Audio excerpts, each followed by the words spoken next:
We'll go along here for the culture, right? Hell yeah, dude. You're in Colorado now.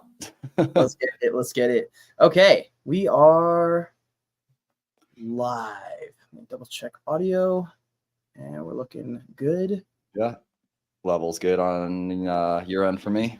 Yes. Yeah, it's so crazy. This camera usually has audio as well.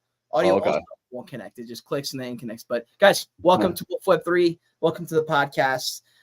We got BcBread in the house, someone who's in a lot of our spaces. It's probably too many of our spaces, to be honest. Founder of Cubes, developer, has worked at a variety of different companies that we'll dive into. So he's an awesome dude. Usually our resident dev, we're like, yo, we need someone who understands his stuff. We're like, okay, like, yo, man, you available for this kind of thing? So, dude, it's a pleasure to have you on the show. It's been a long time coming.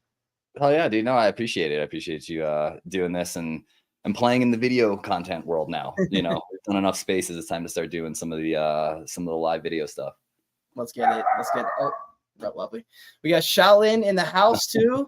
Just making sure you don't say the wrong thing. You know, you just got all those NDAs you signed. Yo, you gonna do this the whole podcast? Anyways, dude, would love for you to, you know, like I said, like I kind of introed you. I'd love for you to start with the developer stuff. So you worked at a bunch of different companies, some big companies that a lot of people will recognize. I would love to hear just a little bit of your experience. Maybe first how you got the job and how long ago that was at the beginning of your Web3 journey. And then as we kind of dive into the conversation, I want to hear about Cubes. Yeah, for sure, dude. Yeah. So, I mean, I started developing in blockchain back in 2017, you know, working with basic smart contracts and kind of learning the ropes on it. You know, I was always the kid in our friend group that could customize the MySpace pages. You know, they would hit me up, be like, oh, I want this color and I want this song, you know, those types of things. And so it would be, I wasn't a complete stranger and noob to code, you know, but at the time I was, you know, I was working at Costco unloading trucks in the morning. From there, you know, I'd be there at 4 to 5 a.m., leave at like noon to 1, go hit a commercial painting or construction site. And then from there, be there till 5 or 6 and go over to night classes. You know, that was in the cybersecurity program. And as I was kind of learning and just kind of making these connections, one of the adjunct professors there was, he ran a startup that was a blockchain startup. And I was the only one in the whole program actually talking about blockchain. You know, I was the only one that, like, you know, everyone was like, how is Bitcoin going to save cybersecurity? You know, and it was like, no, it's not really how this works, you know, dude. And so he ultimately ended up dragging me, scouting me out of the school and started developing with his team POCs, you know, proof of concepts for the Colorado State Department of Education. We were tracking teacher credentials on chain, you know, so that on the state side, they can make sure that your accreditations and your credentials are up to date. And on the public sector, you could kind of see, like, is this teacher qualified to teach my kid? You know, did that for a few years, also did some quadratic voting stuff for state funding allocations, you know, just more proof of concepts. Ultimately, those got funded. Government stuff, right? So is it being implemented? I haven't really heard anything, you know. I know they were playing with it, but whether or not they're actually going to implement it, who knows? So then I had, in 2021, I had a buddy hit me up through, you know, an artist friend who's now actually big in AI. I think most of the people that listen to, you know, us on Wolf will know Keith. Louis Pecan, you know, he's Louis, he's a homie. And he hit me up. He goes, oh, you write Solidity? And I said, like, well, yeah, but, you know, what do you know about Solidity? And he was like, oh, NFTs. I said, show me, you know, teach me what's up. And he kind of like walked me, gave me a quick crash course. And it was kind of like, oh, well, compared to the government state stuff, this seems like it's fairly easy. Let's try, you know, and ended up doing full stack freelance work in NFTs through pretty much May. We started in October of 2021. And then through May of 2022, I was just doing the freelance stuff, you know, and ultimately had a few successful projects, had a bunch of not successful projects, you know, kind of the nature of Web3, you know, and ultimately, you know, it was the week I was going to be launching a project for a team, and I got hit up through LinkedIn by PepsiCo. And yo, you're muted, by the way. Said huge. The Trump meme, love it. That's awesome. And and it's funny because they hit me up, and like I said, I was in the middle of trying to launch a project, so I had a founder that was like pulling his hair out, an artist that thinks his work was crap and he's going to quit now. Marketing team didn't understand what they were doing. And it was like, launch week on NFTs. Anybody that's been the epitome of Web3 right there. Yeah, exactly. And so I mean, that was just absolute chaos. And Pepsi called me, and it was like a Tuesday, and I was like, hey guys, like, can we chat next week? Can we chat at some other point? Like, I do not have time right now. Like trying to crunch right now. And they were like, well, yeah, okay, we'd love to chat. Ultimately, they hit me back again on Friday, and they're like, we'd really like to chat. And so I had a conversation with them, and essentially stepped in to help. It ended up being a lot of education, but I was leading some of the Web3 integration and strategy for PepsiCo kind of global. As far as what are we doing, it was still early, so there was a lot of people still looking at it as far as like just an added revenue stream or just a marketing tool, and it's like, well, hang on guys, like, yes, the NFTs and the JPEGs like can be used those ways, but like, let's look at like the blockchain technology, like let's dive in to see like really like how powerful this could be. You guys want to jump on the hype train, launch an NFT, do an interactive metaverse thing, like cool, dope. What are you guys doing for your supply chain, and what are you guys doing for your logistics, and how are you handling loyalty and rewards? And kind of started going down these different rabbit holes. And with a company that size, they are so risk adverse, rightfully so. And in this whole new emerging tech gray world, it was kind of like there was a lot of red tape, there was a lot of approvals, there was a lot of, like I said, education. Teaching these different teams that I had to get approvals through, like, how does a MetaMask work?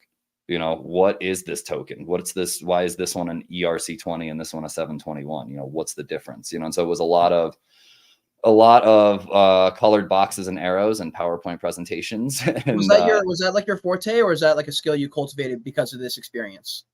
Like the the people skills and all that stuff. I mean, I've always loved teaching. When one of the first jobs I had when I was 14, I started as a junior ski instructor back in Western Mass at a small little mountain called Jiminy Peak. That my dad was a ski patroller my whole life. And so I was put on skis at like 3 years old and just kind of, I love it, took to it, and then started teaching at 14, did some racing, and then ultimately got PSIA 2 and taught until I was in my late teens, early 20s. And then ultimately, like moved out here to Colorado to ski, some big boy mountains.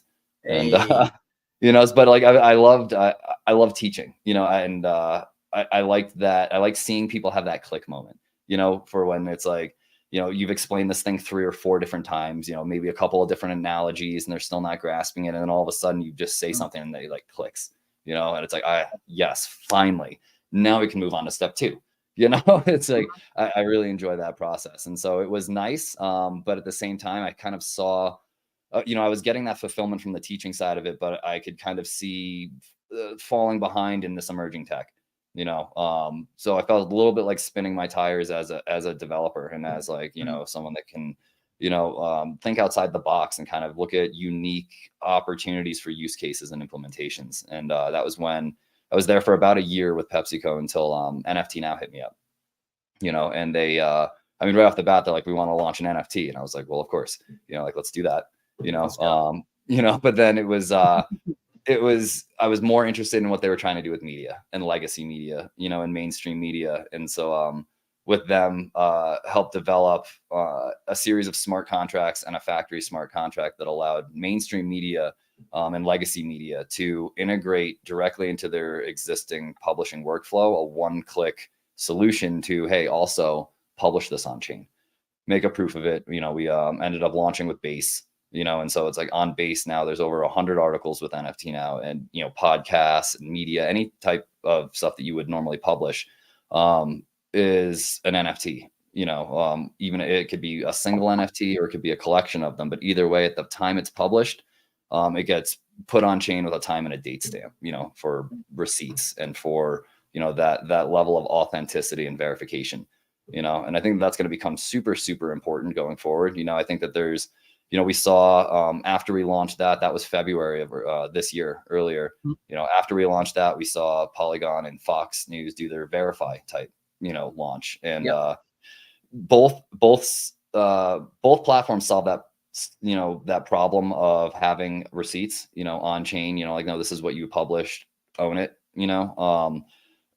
but I think that we're still a couple years out from it being widely accepted. I think that we're going to get to a point where the public is already starting to wake up and starting to distrust various media outlets, or starting to show, through social media, like, hey, a month ago you guys posted this, and this morning you posted this, and which one is it? Exactly. I think we're going to get to a point in the next few years where once the education is there and people understand, even if you don't have to understand how blockchain works. You don't have to have a wallet, but it's that association that people would make where essentially they just in their mind connect on chain with truth, and so where even if you have two grandmas in a nursing home talking about, like, hey, read this article I saw this morning, the other one goes, well, is it on chain? Like, even if they don't know what any of that means, in their head, they go, well, if it's on chain, I can trust it. Right. And so I think we'll get there. I just don't think we're there yet. I think that the sovereignty platform with NFT now is phenomenal. I think that it's an absolute game changer for media. I just think it's ahead of its time. Same thing with the Fox Verify and Polygon. I think it's still early. And so we did that with NFT now, and after in May, I decided to kind of part ways with NFT now and kind of go back into exploring what the next steps were. Did some freelance, some more NFT work, some random smart contracts for various projects. Until recently, actually within the past like couple of months here, I've been talking to a good friend who is the CEO and founder of Ex Machina. That it's a DeepIn project that specializes in robotics. And fleets of robotics, and being able to have community-owned robotic fleets and generate income from them. Chatted with him about that in February, at ETH Denver, and I was like, bullish, dude, that's awesome, and ultimately, he brought me on recently as CTO and co-founder over there, to kind of help with the technical roadmap and kind of some of these use cases and some of these different custom smart contracts and custom logic that could be applied to verifying and tracing, tracking any of the, the DeFi or just the on-chain mechanics of fleets of robotics. I think that, I have a tendency to jump into these projects that are well ahead of their time, and it's like robotics is definitely not going anywhere, and I think it's one of those things. Really, I think if you don't do that, then by the time comes, they'll be like, crap, we should have dotted our I's and crossed our T's. And I think that's probably why they roll with you and hit you up for those things. Absolutely. And it's a great team, a bunch of great guys, and, partnering, very closely with the Peak Network, which is, if you're in DeepIn, Peak. So, it's, I'm super bullish on them, and so that's kind of like what I'm doing now, kind of my blockchain journey, somewhere in the mix there, right around 2019 is when I started developing cubes. As kind of like, as any developer, we all have various side burner projects, it's kind of like in between clients, or even, you get an idea in the middle of the night and you're like, oh, that would be really cool if I could figure that out. You make a note and then it's like, yeah, cool, it works. Awesome. Throw it on a hard drive and let it collect dust for a few years, until all of a sudden you're like, oh, wait a minute, somebody needs something like that. And I have it because I did that years ago or whatever, and, Cubes is one of those things. Cubes is one of the projects that I started ideating on in 2019. And over the years, it's gone through multiple iterations and kind of filtered it down and done some different things with it, to the point now where, I'm really trying to push it, and really trying to run with that as well, because the applications that it has are essentially endless, and so really, really kind of excited to dive into that too today. Dude, well, I appreciate the breakdown there. That was nice. Also, what was the timeline you said? So 2019, you became Qs. This was all before this, or this was in the middle of all that? This was like kind of in the midst of all of it. In 2017, I started learning to develop in blockchain. I think it was probably 2012, 13, 14, somewhere in there. I was playing with crypto, as most of us like ended up in this industry, kind of started in, with crypto. And as I was in school for the cybersecurity program, I started learning about, the blockchain aspects and the tech that's behind the crypto, and immediately thought, well, this has a lot of uses outside of just, number go up. Immediately, I was in my head like, this could replace single sign-on. This can, the cybersecurity implications that it could have are huge, and so really started to kind of dive in at that point, and then through now in 2019 had this idea and was like, started notebook sketches, and then notebook sketches turned into Miro boards that turned into, scrap all of it back to the drawing board, and it's kind of one of those things I've always worked on when I found time to, but I see like now it's more needed than ever, I think. So, well, so right before we jump into cubes, because I think this is a pretty fascinating conversation, especially, I see Ani's saying, whoa, Wolf Web 3 on the stream. We can't be stopped. We can't be stopped. Let's go. Yeah. Shout out Ani. Yeah, shout out Ani. And shout out anyone who's watching, by the way. This is video streams, so not exactly the same as Spaces. We're doing a bit more of the video podcast. So figured it was like, we got to hit them up for one of the first few. If you guys are enjoying it, by the way, want people to see the podcast, please retweet the video stream. It's so awkward to say on video. By the way, Brett, if you haven't already, you might want to do that also for your audience as well. That way they know that you're live on Wolf. But guys, please repost the space, or repost the stream. And if you're on YouTube, please like and subscribe. I'm so dumb. It's so crazy. I used to do the video streams and podcasts. It's my full-time gig for like 2 or 3 years, back in 21 through 2023. And I really hadn't even touched Spaces. Spaces was such an afterthought. It's not even funny. It was such an afterthought. And then I joined Wolf and I was like, oh, wait, I totally misread this. This is an entire ecosystem over here. But anyways, I want to ask this. So we got a full deep dive into your career side, got a little bit of a timeline. It's been a few years. It's not just a wake up yesterday, learn how to code today, get a job tomorrow. It's not exactly that simple. A lot of things happen. Working with Department of Colorado, PepsiCo, and then NFT Now. And now we're here. We're working on cubes. So what is something that people should know that would help contextualize the rest of the conversation, help contextualize cubes, the things you're trying to do in this world, and like the mark you're trying to leave in Web3, the things you do each day? What is something that you think would be helpful for people to know, maybe about your character, about the things you did growing up? Like, I don't know, something like that. If something comes to mind. Yeah, dude. So, I mean, like, essentially at like big broad stroke, right? Cubes is the 6 degrees of separation, verified on chain. It's who knows who and how. It's one of those things that, throughout my entire career, a lot of opportunities I have found by, how do you know so-and-so? Or, hey, this person, like, I'll recommend you to go have a conversation with this person, and having that layer of, people that you would absolutely vouch for, like your ride or die homies, like the people that like 100%, like someone hits me up. Even if, they're applying for like somebody hit me up for UK and was like, hey, on his resume, he says you can vouch for him that he knows how to, he's an expert basket weaver, I don't know if you are or not, but if you put it on there, I trust you. I'm gonna be like, yeah, he's the best, bro. People know. Yeah, he's the absolute best. You should totally hire him. You know what I mean? And it's like having that verified proof of that, those real social connections and the human to human connections, as we get more into AI and deep fakes and, a lot of these things start to come up. I think it's going to be really important to prove, proof of humanity across these kind of groups and networks of people, and ultimately that's kind of why I started developing cubes. It was the fact that, it was like, hey, LinkedIn became corporate Facebook, and that's a great way to put it. and Twitter is kind of, CBGBs, or it's like the underground kind of bar scene, you know what I mean? Like old venues and stuff. So it's like great people. I've met some phenomenal people and amazing connections. I've also been up at 3 a.m. in a room of 500 people making goblin sounds. You know what I mean? So it's kind of like, there needs to be at least this one, a tool to use to, kind of see, not only identify the homies, but also kind of, hey, we all know some bad actors in the space that are still here somehow. Definitely. We can create maps and bubble maps and things like that of these people as well. So I think it's going to be really important, just from that social connection standpoint. That's interesting. That's the 6 degrees of separation.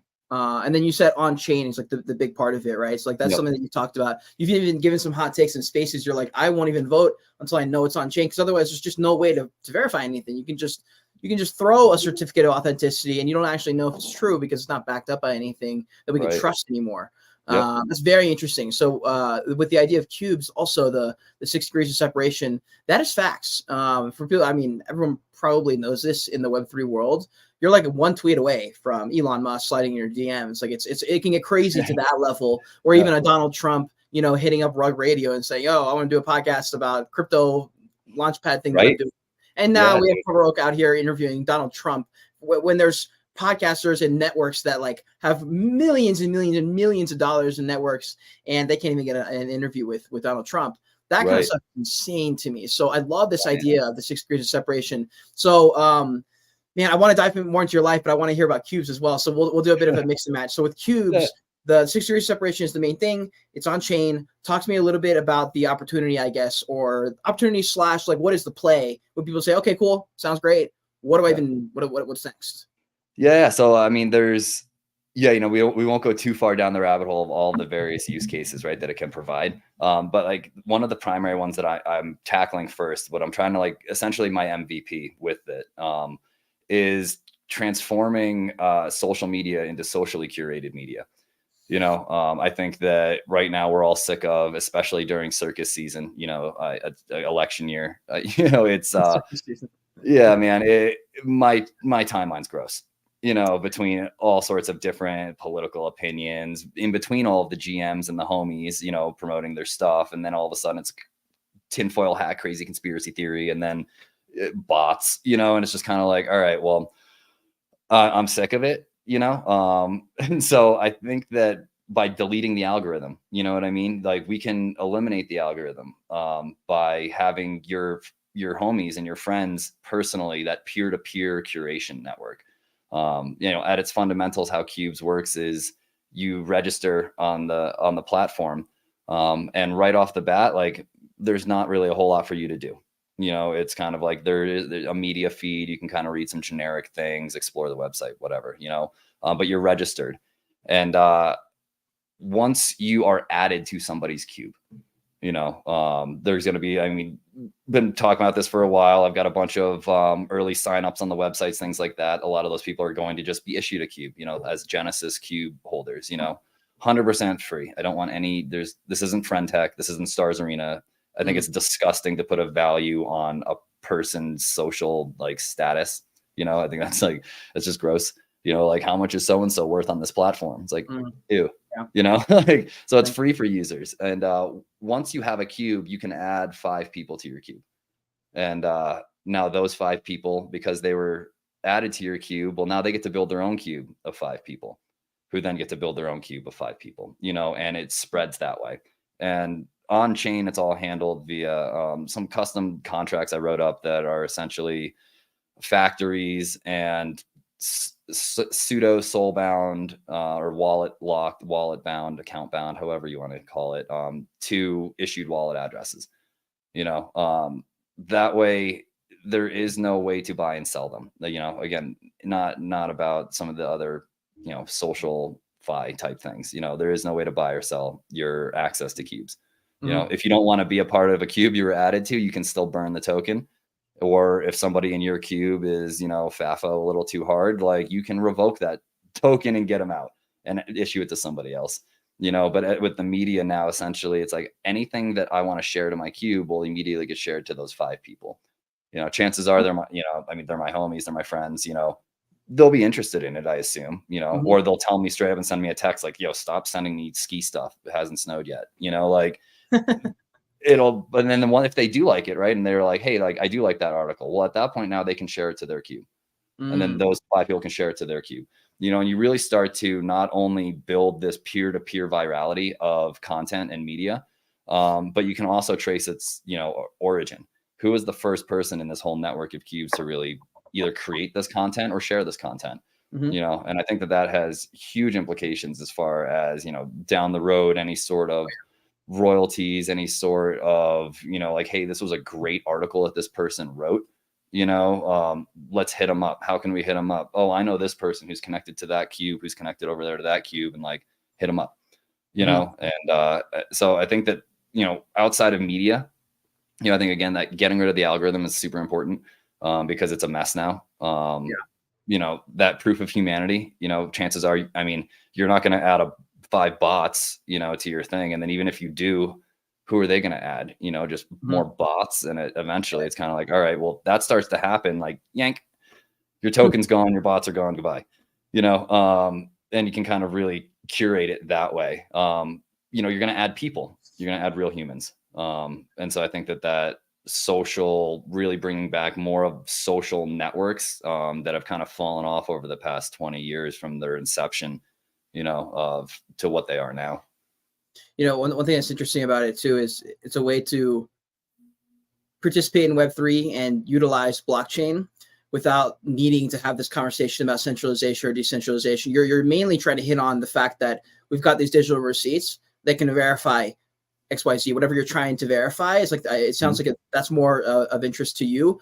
Whether, you know, the decentralized, centralized aspect, especially besides behind the businesses, that conversation we hear all day long. You're like, is there enough decentralization? Like, should there be? And like, there's not exactly like the best. I don't know what the exact right answer is. Probably depends on the goals of the company. But this is cool, and it also maybe provides a little bit of insight into kind of potentially like how you view the world, because we're headed into this world. I actually got a question on my other account in a different industry. I did a Q&A, and one of the questions was like, where do you see the world going in the next 1 to 5 years? One of those kind of questions. And I thought about it for a second. I was like, it's probably going to go a bit more dystopian. It'll just be like what is normal. But I didn't really think to add this. Probably would have been good to plug blockchain a little bit, but blockchain is kind of that thing that cuts right through the muck there. But what are your thoughts? Like, do you look into the future with excitement for opportunity to grow and to build, or do you look into the future and you're like, we are cooked, I better build something or we are done for? Yeah, dude, it's definitely a little bit of both, right? I mean, like, it's one of the reasons why I've been playing a lot in AI lately. You know, why I joined, you know, the team over at Ex Machina, you know, with robotics. You know, I think that it's important to really integrate the blockchain layer, you know, and whether it's just for DeFi purposes, you know, or whether it is for that kind of proof of humanity or proof of, or, you know, origin, you know, things like that. I mean, it's such a powerful tech, and it doesn't necessarily, you know, I've had this discussion, you know, a lot with different people as far as, you know, the decentralized maxis versus, you know, the private chains, you know, and it's like, well, all right, well, hang on, guys, at the end of the day, like, how are you using the tech? You know, do you need it to be fully like crazy decentralized, or do you just need it to be transparent and immutable? You know, because you can have one without the other, and you can have a blend of both. You know, it's like, just because you can be completely decentralized and still do terrible things and hide and obfuscate transactions and be completely anonymous and all of these things, you know, which is like great for a lot of DeFi applications, right? You know, and sending money, borderless payments, you know, things like that, you know. But if you're talking about, you know, realistically, you want that transparency with media or with any other aspect, you know, you could build it completely private. And as long as you open the windows and open the doors to let people come in and look, you're utilizing the tech, you're providing the value, you know, and you're remaining transparent. You know, it doesn't have to necessarily be this crazy, you know, decentralized type application, you know. And it's like the worry is, well, at any point they could flip the switch, you know. And it's like, well, yeah, they could. So could Amazon, you know, so could Google, so could Apple, so could, you know what I mean? Like, there's nothing stopping any of these guys, you know, from ultimately being like, power down everything, we're done, you know. But you still buy an iPhone, you still have a Gmail account, you know. I mean, so, you know, again, it's about the use case and the application that really should dictate how decentralized, how transparent, how the tech is really applied. Dude, those are some great points. I'm seeing Don Paulo in the chat as well. I think he's in agreement here with you. Nice. Yeah, shout out to you, Don Paulo. Oh yeah. Let's get it. Yeah, this is fascinating discussion. This is why we have Brad on our spaces too, guys. For it doesn't matter what the topic is, really. I'll just be like, yo, you trying to be in this one in like 5 minutes? Like, yeah, let's run it. Like, you're out here doing dev work, you're coding the world a little bit, you know, just putting out fires left and right. I have a question. I think that it would be probably perfectly set for you. So we started doing this entrepreneurship space a few weeks ago, and I really enjoy it. I preface every single one, and it works kind of. It depends. Like, I think I have to probably preface it a few times during the space, but I really like the practical storytelling is the best way I can put it. When I ask, like, what do you have advice for people trying to work in crypto or whatever, like if that's the prompt or question, but I want it to lead with like, here's some things I did, here's like what I tried, therefore maybe this kind of thing could work, rather than going straight into preaching mode of like, you got to get on social media, like you got to start posting this. It's like, I don't like speaking in these generality preaching, random Protestant church with like a rock band behind them kind of vibes. That's just not really my vibe. So we'd love to get some practical tips for you. You've worked with a bunch of companies, so you've been like on a team, employee or independent contract, whatever, and then you've also done totally freelance style things, but you've been able to find work and you've been able to stay full-time. You got a family, you got a house, you got all the things you got to take care of. You're able to snowboard or ski, during the winter times. How is someone able to cultivate this? What are some of the things that maybe you've got some insights on, some practical tips, some things that you're able to implement? Yeah. I mean, at the end of the day, like never stop learning, I mean, especially out here in this tech. I mean, there are new protocols, new layers, new contracts, new tech. I mean, now with all these AI tools coming out too, I mean, there's a lot that can be really easily kind of, you get such a bigger jump start now than you did when I started in blockchain, shout out my Ether wallet. You know what I mean? Like it was so, shout out Truffle. It was these old school tools that you had to use are nowhere near the level of tools and things you can do now, where I mean, it was on our Tuesday space, that we do. It was literally, probably 15 minutes, of walking everybody through, like, I've never ever launched a smart contract, but I have this cool piece of art that I drew and I want to put it on chain, not even to sell it, like just to have it on chain so that it's there, Yeah. You don't have to even write any code anymore to do that.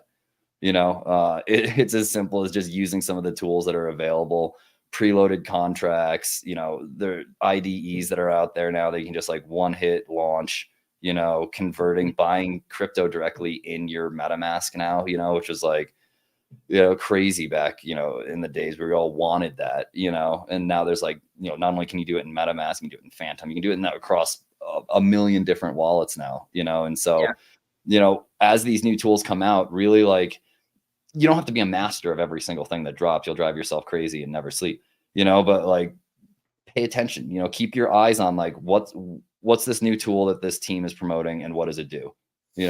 Quick 2-minute YouTube video, check it out and see like, what is this, and ultimately it's like, you might get to the end of the video and be like, it does the same thing this other tool does. I don't need it, or it might be like, oh shit, I gotta bookmark that one, and that's becoming really prevalent in AI, as all these new tools and new versions of GPT, and you have Cursor now, there's Maverick, there are so many different tools to essentially prompt your way into a fully flushed out product, and so personally, I'm somebody that learns by turning knobs and hitting buttons, and so it's kind of like, let's just do the basic, hello world, and what's the description? Oh, lorem ipsum. It doesn't matter.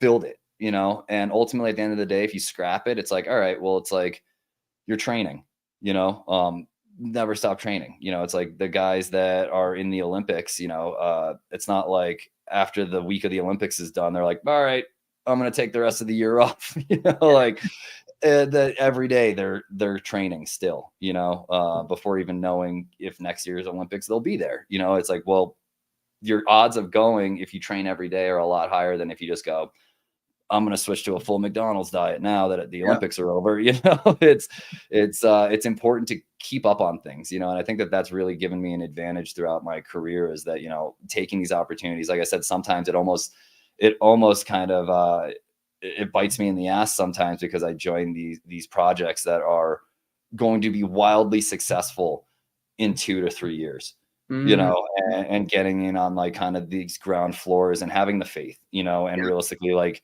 maybe taking pay cuts, because you believe in the tech and how it can be used, and it's a balance, right now I'm kind of juggling a couple of different projects. Not only am I trying to launch and raise cubes and get that flushed out to, get out of the MVP funding MVP loop, doing as much as I can just solo, and trying to get that done.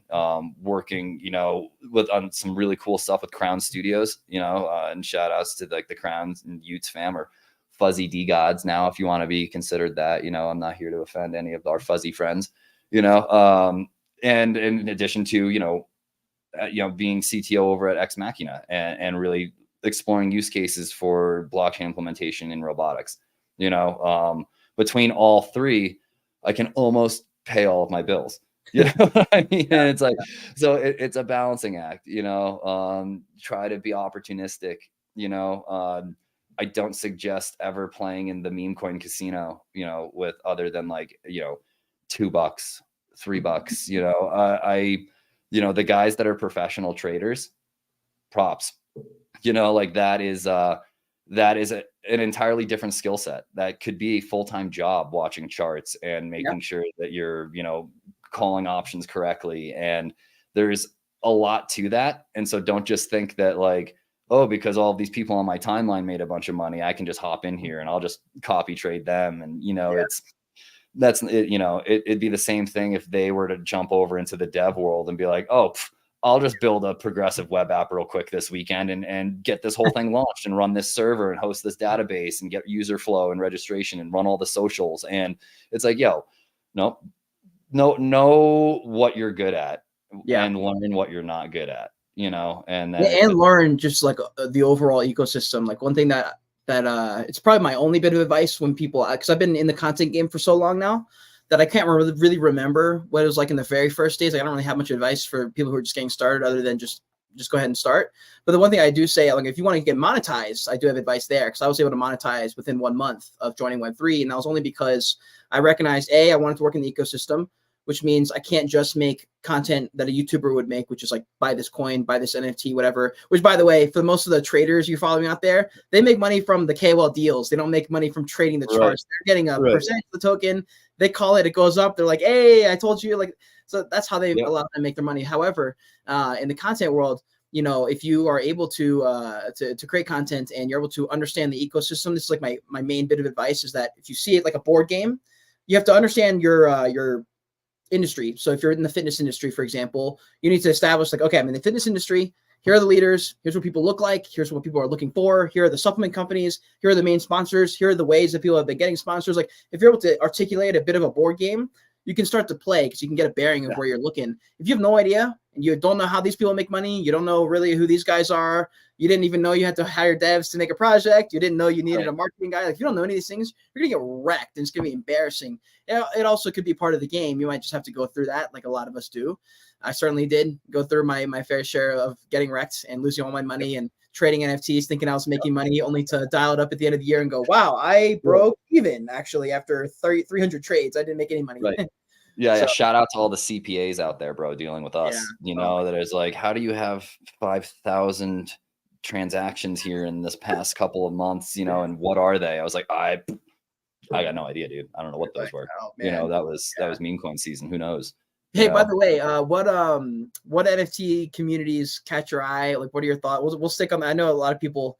Well, we'll talk about it anyway. I know some people are super against the NFTs, as they were a couple years ago too, but now they're even more so. But you've got a couple NFTs. You got a Ute you're rocking. Talk to me about the NFT world. You're in a lot of spaces that are more DGen focused, I guess you could say. What's the conversations happening in those circles? Yeah, man. And I think that, it's fine. I've been saying for, the better half, of this year, that like, hey, like, once meme coins start to fizzle out and the attention goes away, because everyone out here has the attention span of a goldfish, and once the attention goes away, some of the liquidity dries up in meme coins, like, we're going to cycle back into NFTs, like these cycles that we've been going through over the past several years now.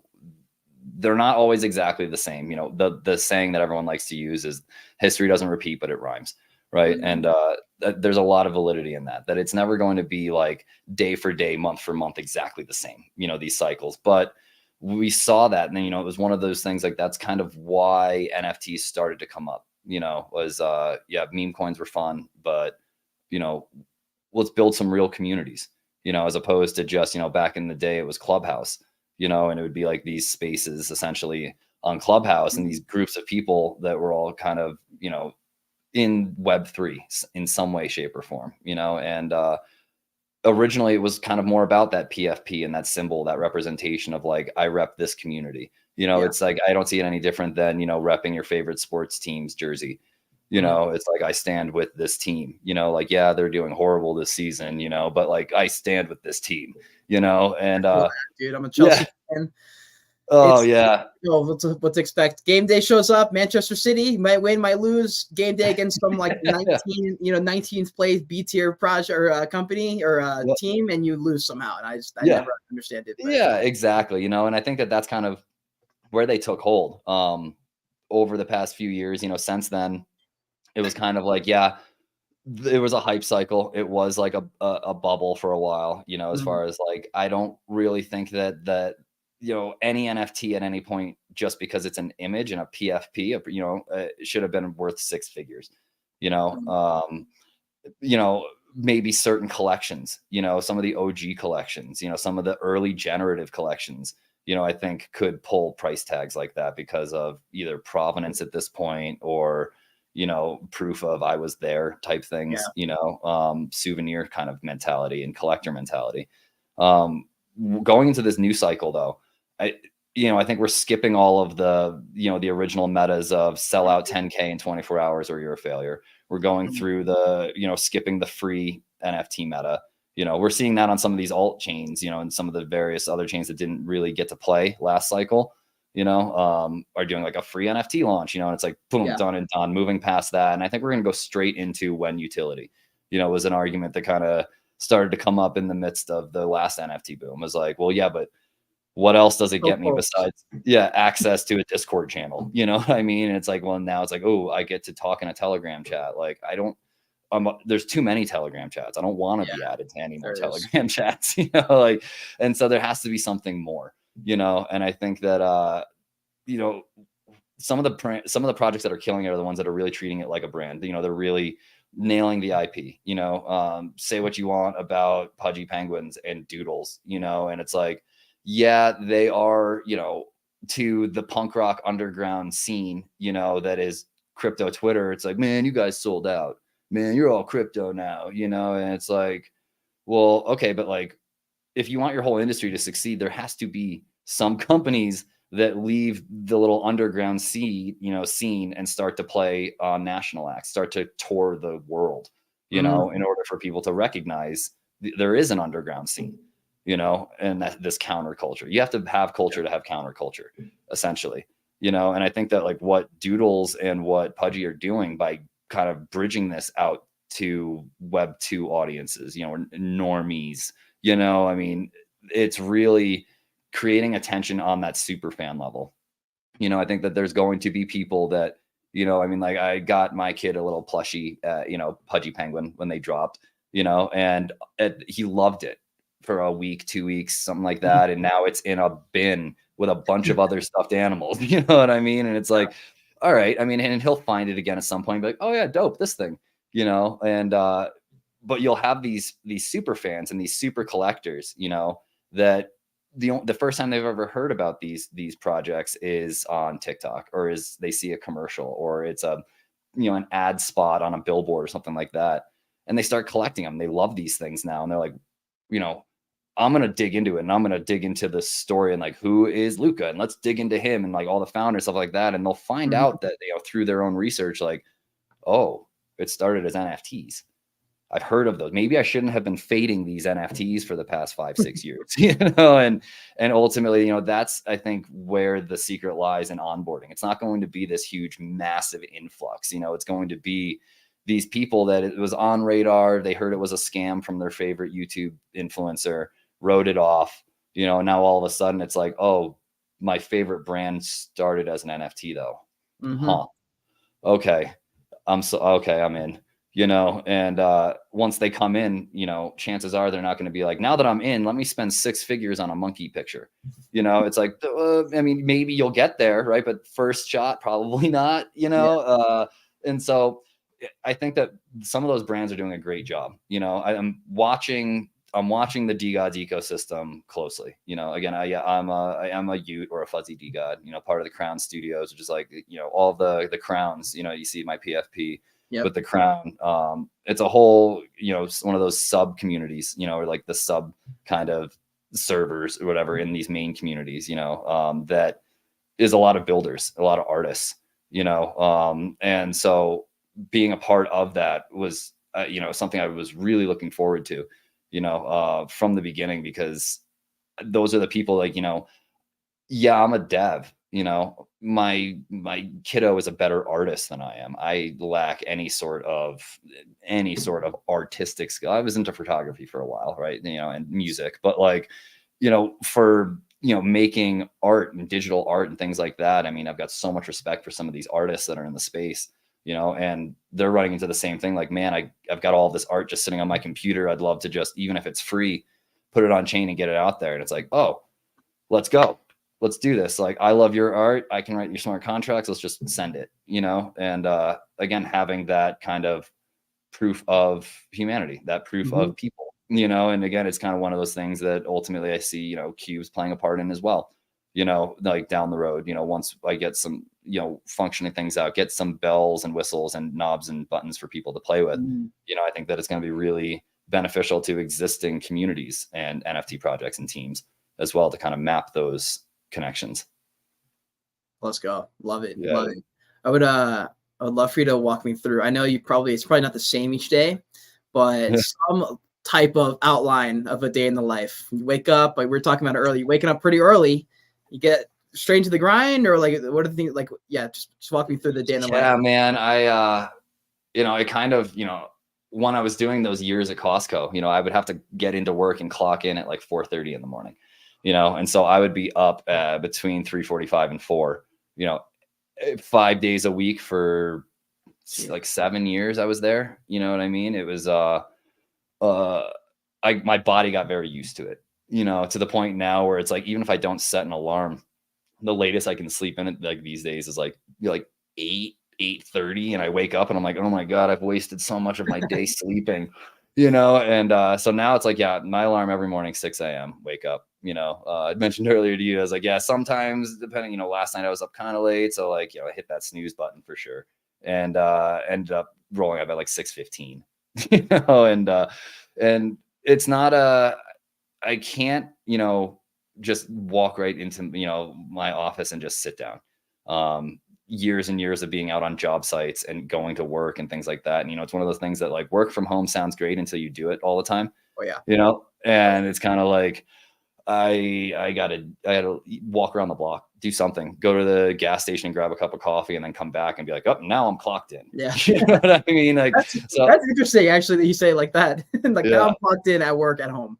Yeah, exactly, dude. And it's something that's like, I have to do that in the morning or it affects my whole day. I feel like it slows my day down, And so like, I'll get up in the morning, hang out, eat breakfast with the kiddo before he goes to school, and then depending on what calls I have that day, I'll usually bring him to school. On my way back, grab a coffee, and then it's like, cool, back at the house, lock in, Sometimes mom brings them. I've got calls, things like that. I'll try to get out even earlier, and I'll just drive down to the gas station and back. It's like a mile down the road, and grab a coffee, a donut, something like that, just to, again, get out and do, and then realistically, it's like, I spend it between Twitter Spaces and working, whether it's working on smart contracts, websites, doing a lot of reading developer documentation, lately, getting a lot of hands-on time with the team over at Ex Machina, and really kind of, because the robotics is something I'm super interested in, and I'm very familiar. I've developed in AI, I've developed in agentic systems and things like that. I've done tons of blockchain stuff, and robots is like, let's go. This is cool. This is new. This is exciting. Like let's dive in, under the hood and see kind of what's going on and where we can splice wires and where we can do things. And so I've been reading a lot of, developer documents and things like that lately. And that's what I mean. I enjoy that because I'll just throw them on my iPad and I'll go out and sit in my hammock or something, and just read, and listen in on spaces, because, I think it's really important that regardless of what you're doing in this industry, whether you're a dev, whether you're a back-end dev, front-end dev, marketer, founder, whatever you're doing, it's the narrative is so important in this industry. that you are following, what's happening. I mean, it was like last year, all of the VCs and I don't want to say all, right? A majority of the VCs were investing in infrastructure plays. It's why now this year later, we're seeing all of these new L1s, L2s, new, bubble map things, new all of this infra type plays happening. This year they announced, hey, we're not interested in infra anymore. We did that last year and we have plenty of infra now. We're investing in dApps. We want dApps and app chains and more developers building on these, networks that we just funded, because now they need to succeed. And in order for it to succeed, you need people to build cool things on it, and bring that attention, and so it's knowing those types of things. And this isn't like, I mean, they're not putting it on like your local news, they're not putting it, maybe you are on some newsletters and you might get an email blast every once in a while, honestly, any newsletter I'm a part of, they go straight to trash most of the time, and so like being tapped in and having conversations with people that are building these things, that work for these protocols, that work for VC firms, that, are doing them. I think it's really important, even if you're not participating in the conversation, keep an ear to the ground. You should be listening and paying attention to kind of like, even if it's, this, I can't listen to this whole space because it runs for an hour, I'll hop in the beginning, listen for a little while, maybe put it on quiet. I'm not going to jump on stage. I'm just listening, and then every like 15 minutes or so, turn it back up. What are they talking about now? Yeah. Oh, okay. Yeah. I know that. Okay, cool. Put it back on quiet, and go back, and keep kind of, trying to multitask, I guess, in that way, to kind of know that like, while I'm working on things, the direction that the whole industry is kind of moving. So that way you're not just building the other direction because that's what you were doing last year. Wow, man. I had no idea you were reading so much of it. I would struggle with having to read so much. I get so distracted. I just pop on a TikTok and Instagram. Like, do you scroll much, or are you able to kind of stay away from all that dude, stuff? I don't even have TikTok. I don't even have that app. I'm too old for that shit. That's why you're getting these jobs. You're not scrolling. Yeah. So that's why you're able to actually get things done. Yeah, my wife and my homie always say that I'm like the most boomer millennial they know. And that's like, why? Because I won't be on TikTok, and like I'm not really. You're not missing anything. I'm not like, and when I say reading too, it's funny because my wife's a reader. She likes to read like her Bridgerton books to go with the show and all the things, and like I read developer docs. I read like scientific journals, and like that's the stuff that I find real. I can't sit down and like I made it like halfway through the first Harry Potter book, and I was like bored, and I know I'm gonna get shade and hate on that, but like the movies were great, right? Harry Potter super fans. The movies were fine, not as good as the books, I'm sure you'll say, but like ultimately, are you a movie guy or not really, or show guy, like that stuff, or not really? No, not really, dude. I mean, some movies, yeah, but like, the last like full series of like shows I mean, like I got into, watch Silicon Valley for a little bit, right? Because it's kind of like, shit, we live that world, like it was, but then before that, it's kind of like, no, man, like, I was big into Weeds. It was a great, series, watched Lost back in the day, some of those, but like, I don't know, man. I mean, I just feel like a lot of the shows that have come out lately, it's just rinse and repeat old, kind of, there hasn't been anything crazy and new, to come out. And I kind of feel like the same thing with movies. It's like, here's this new remake again, and it's like, why though? Have you heard of the Black Mirror show, the series? Yeah. Yep. That would be, you should do that. This would be a very interesting piece of content. If you're like ever thinking, man, I want to make some content, you could react to like scenes and moments in those shows. I think people would love to hear your perspective on that, because they're very dystopian. There happens to just be a lot of futuristic tech stuff in them too. It'd be kind of interesting. I had a conversation with a gaming developer guy one time, and he was asking about how to grow on TikTok and on social media. And he was like, I'm trying to build this NFT brand. And I was like, bro, you will not build anything trying to talk about NFTs on TikTok, but you could react to things from your perspective as a gaming developer. You could even pull apart a scene, not even really talk about the scene, but just focus in on like the gaming aspect or like the specs or whatever it is, like nerd out over that. You'll find some people, but I was going to say, like, if there's ever a content bump where you were like, it's time, Dude, that would be awesome. Some bread reaction stuff. That would be it. Oh man, yeah. I mean, I would just get labeled a hater probably so quickly. Yeah, because I mean, no, Black Mirror is cool though. Westworld was cool. Westworld was intense. But I'm not the person that gets like invested into like these series or shows. I'll watch like a couple episodes and be like, that was cool. And the next episode, something kind of similar will happen, or maybe something crazy happens. But either way, like I get the premise. It's cool. Yeah.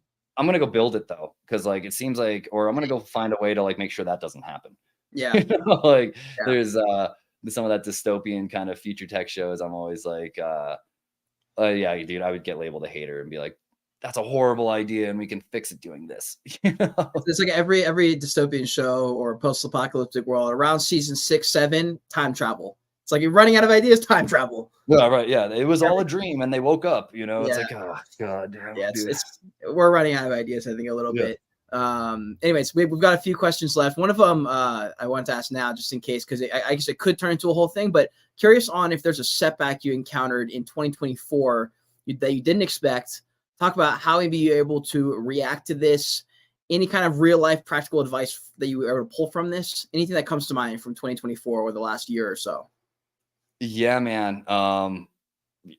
It's been a crazy year this year, from, launching the media stuff with NFT now to essentially going back to freelance, and ultimately going back to freelance and selling a lot of my crypto that I've been holding for years, just to, keep the roof over the head, to keep the lights on, keep the internet going, pay for the various, something that, people don't know a lot about developers is how expensive it is just to be a developer, with the different subscriptions that you need for, whether it's Cloudflare or Pinata to host and pin things, or, Amazon Web Services, and S3 buckets. I mean, like there's a lot of subscriptions that, none of them are outrageous if you're just an independent dev. I mean, none of them are crazy like $500 a month or whatever, unless you're running serious volume. And if you are, you're probably making money, and so it's not an issue, but I mean, $10 to $20 a month for across, 10 different subscriptions and platforms or whatever, like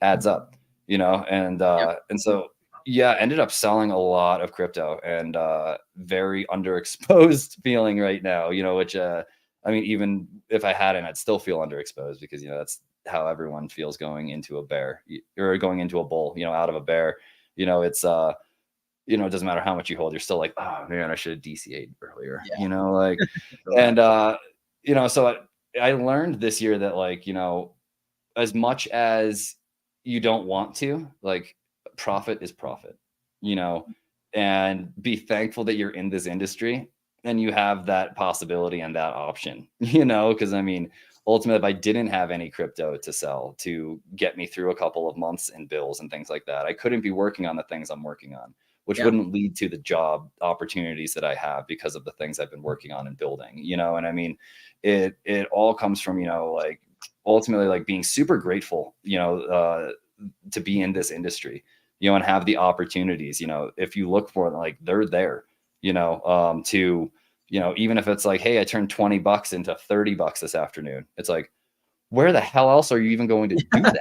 You know what I mean? Like if people are like, oh yeah, great profit, bro. And they'll profit shame you and you sold and you cheat and like all these things. And it's like, okay, great, whatever, whatever, where else can you turn 20 into 30, 40, 50, I mean, if you get lucky or you do it professionally, you turn 20 into 200, 2000, 20,000, and like ultimately though, those are the guys that do this professionally.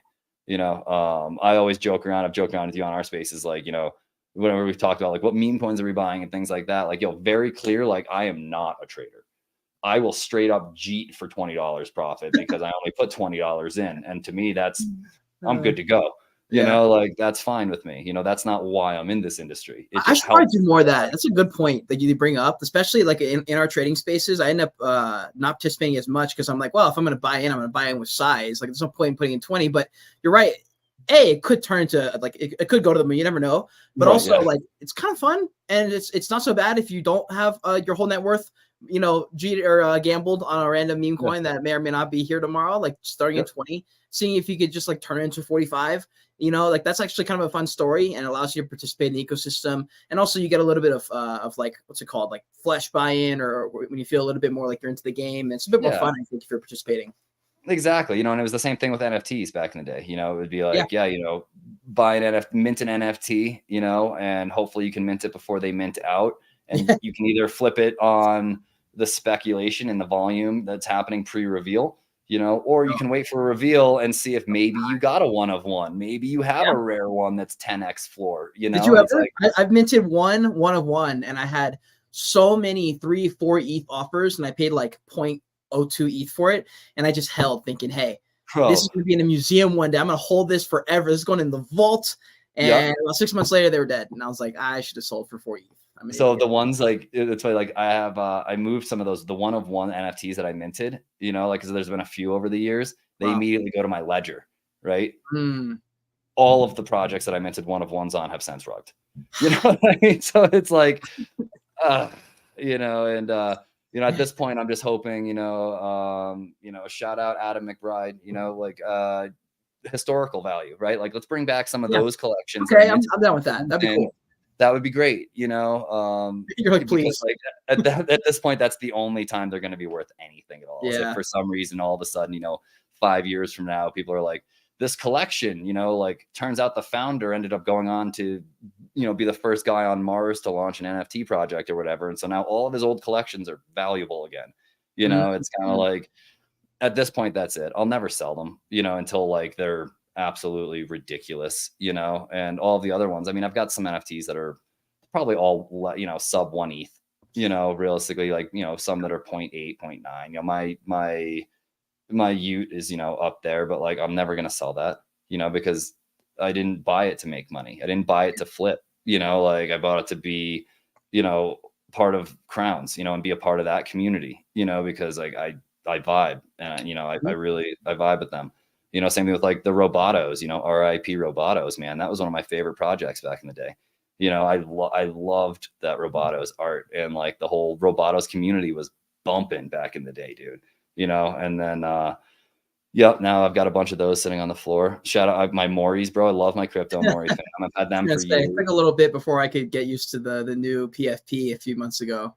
Yeah. Oh yeah. I was my crypto Mori for a long time, and because again, like they were one of the first projects to actually offer real utility, with free mental health and therapy sessions, via remote, and so it was like, that's so cool, dude. I mean, like that is just such an awesome utility to offer holders.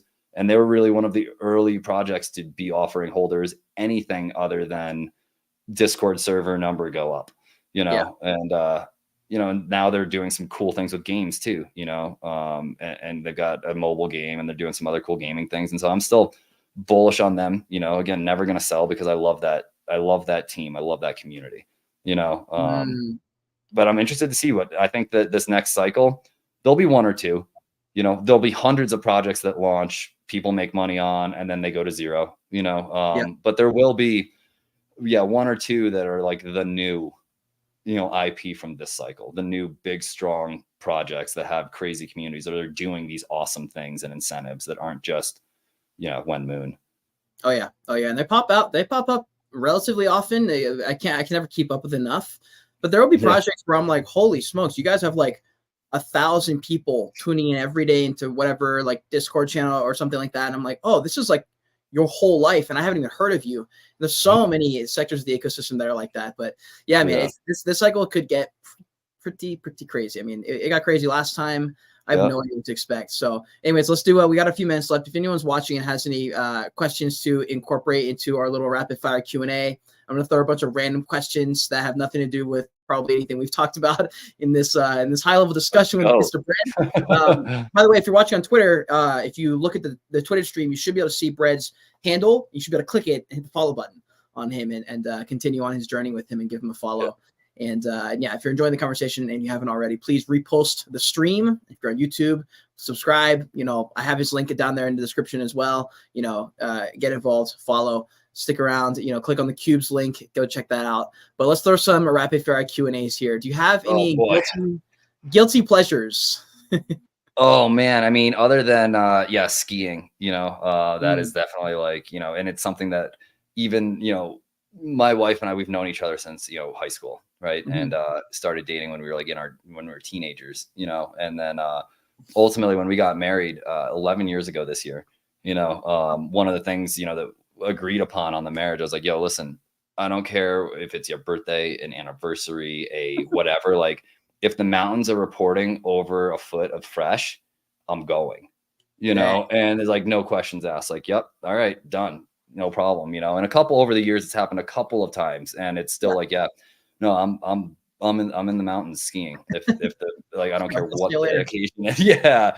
So I mean, that's definitely something that powder is kind of will trump anything in priority wise, out here, and then really other than that, dude, it's kind of like gaming every once in a while. I try to play something like every night to kind of decompress, turn the brain off for a little bit, so I don't just drive myself crazy, the madman like in my basement who hasn't like showered in days and eaten anything, and because I've been coding, like you got to turn it off, even if it's by force. And so, I try to play every night, play like a game or two a fortnight with my little brother who lives in Philly, or hop on Destiny and play with some homies, but no, other than that, dude, no, I mean, that's I mean, you could go to, I mean, there's a lot of different things, but those are pretty much the two that I make sure I kind of like lock in and do. Lock in, baby, lock in. Yeah. What were you like in high school, college age, that time period? What were you like? Same type of life or a bit different? Kind of a problem, I would say. Really? Yeah, it was a blessing and a curse to kind of like, think outside the box. I think that school, especially here in America, is very much just teaching kids to think inside a box, and so the 4 years that you're in high school, I was not by choice. I went to 3 different high schools in those 4 years. I wouldn't go. I wouldn't go to class. I'd skip. I'd skip school a lot and get into trouble skateboarding. Sneaking off the school property to go smoke a cigarette. Like things like that. As just a problem kid. But I would be the guy that would show up on test days, and it's like, yeah, 100. I was like, I don't need to be in this class all week to understand how to read, or to know basic math, I mean, these are things that like, why am I wasting so much time here stuck in this room when I could go out and actually learn things that are applicable, And so I would get into trouble a lot in high school. My mouth would get me into trouble. I'd challenge teachers a lot and then challenge the administration staff and be like, explain this to me. How does this make sense to you? Because it doesn't make any sense to me, and kind of walk them through the logic until they were frustrated enough to be like, you know what, like 5 days, come back in 5 days. Yeah. So yeah, it was interesting, between that and I played in bands, and so that didn't help. That kind of added more fuel to the fire as far as like, I don't need this. I'm going to be a rock star, like, and well, that didn't work, but here instead. I did not know what to expect from that question. I thought it could go a bunch of different ways, but that's part of the journey, bro. I mean, you mature, you grow, but I think some of those things are probably good, within a system that's very constricted, to have a little bit of autonomy / I don't know if bravery is the right word, just maybe courage to speak your mind a little bit. I definitely didn't have that kind of courage. There's many times, maybe until high school, I did a little bit, but many times where I would just like not put my hand up to answer a question just for somebody else to just like say the exact thing I was going to say. And then be like, wow, like such a good point. I'm like, oh, wow. I could have had a little one of the times I got suspended, right? They gave me in-school suspension, right? Where essentially like, for anyone who hasn't had it or isn't familiar with that process, it's like you have to sit at your desk outside of the principal's office for the entire school day. And they tried to give me in-school suspension for the week. I showed up on a Monday and just started going to my classes, until around lunch when they found me. And ultimately I was pulled into the office and they were, you're supposed to be an in-school suspension, and I was like, I was going to my classes. It's school. I'm here to learn. I thought I was here to learn, and like, it was that type of mentality that ultimately they were like, yeah, there's the door. It's like, well, you feel that. That's how it is. Oh, thoughts? ISS, I can't sleep suspension. Yeah. Yep. Love it. Thoughts on any spirituality or religiousness in life, or not so much? Yeah, man. I mean, it falls into the category of, things you never talk about at a dinner party, Yeah, right? Like, money, religion, and politics, but like ultimately I grew up Catholic, upstate New York before moving out to Colorado. I grew up in a Catholic house, but my parents were both very like lax, like hippies in college type things, stuff like that. So they were like, you're going just so you have a basis of understanding on what religion is, and then as soon as I was 15 or 14, I think, in Catholicism, you make your confirmation. And ultimately then at that point, my parents were like, if you never want to go to church again at this point, like you're good, like, but you have to go like explore other options, and so in college, I took a bunch of comparative religion classes and things like that, and went to a mosque and went to a Hindu temple. And I went to these different religious ceremonies to kind of just see, like, what are you guys doing? Like, oh, you're pouring milk on statues. I mean, that's cool. I should probably look into why you're doing that, like, yeah. And so it's like, and through learning those things and growing, it's kind of like at this point now, there's a big difference between religion and spirituality. And I would say that I'm very spiritual, not as much religious,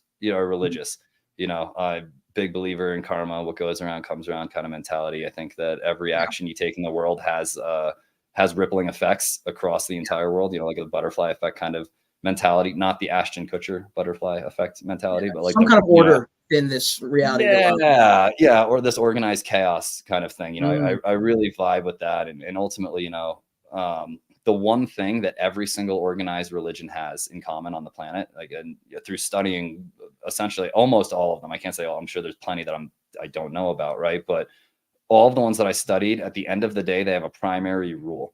It's either a golden rule or a highest principle or whatever, and it can be summated to like, just don't be an asshole.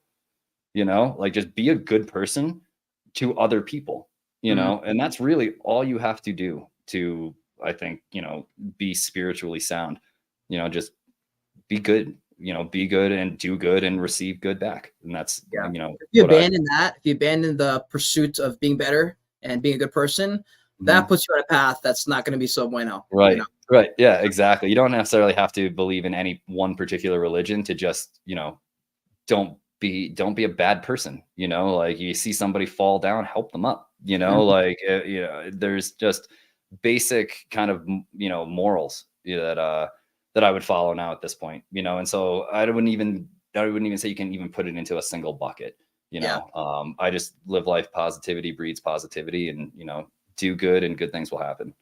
Let's go. I think it's a pretty good way to end it. I agree. I think, I have tons of respect for Catholics. I had a lot of misconceptions about them until I started this whole journey last year or so, when I found God kind of thing. And I was like, oh, wow, there's all these things I thought about them that wasn't the case. I know a lot of great people who grew up Catholic. There's a bunch of great values that they teach out there. And I'm not surprised, actually, that you just mentioned you grew up Catholic. You know who else grew up Catholic is Kayla. Kayla. Yeah, we've talked about that. Yeah, dude, exactly. It's like, I mean, as an adult, I view it much differently than when I saw it when I was a kid. Sure. For sure. And so, again, it's just, what we kind of started this whole conversation with, it's just like, never stop learning. It's impossible to know everything. So I really try to, just never stop learning, regardless of what, if it's development, if it's blockchain, if it's religion, if it's politics and the mess that's happening in the Middle East. It's like, well, if you want to be informed on it, you have to learn about it. So go learn about it, and really, I think that, the pursuit of knowledge is what makes, a really well-rounded person. And so I encourage everybody, never stop learning. Challenge yourself to learn something new, even if it's a random fact about baby hippos, like learn something new every day. Hey, BcBread, everybody. Let's get it. Let's get a round of applause to everybody here. Give a follow to Brad. If you're on X, you should be able to click his page. Give a follow. Check out Cubes. We talked about it earlier into the podcast. So if you missed that portion of it, go check it out. We talked about the career. We talked about Cubes. We talked about life in Web3, where the ecosystem's going, the future. We draw it all the way back. When did all this rapid fire Q&A somehow ended up in religion. Like, we covered all the bases. This is an epic conversation. So please repost the stream if you enjoyed it. Like, subscribe, follow him. Brad, if there's anyone you want to shout out as we wrap up this space, but it's been an amazing conversation, dude.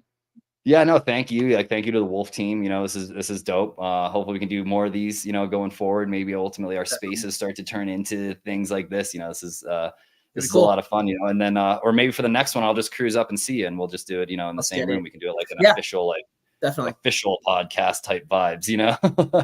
Down. So, yeah, dude, no, I appreciate you. Appreciate everybody tuning in and listening, you know, and, yeah, dude, just, you know, stay tuned. I guess there's always going to be something new coming out from my account. So let's get it.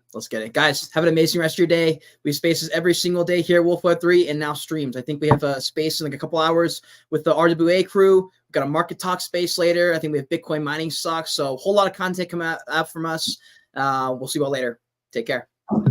Peace. All right.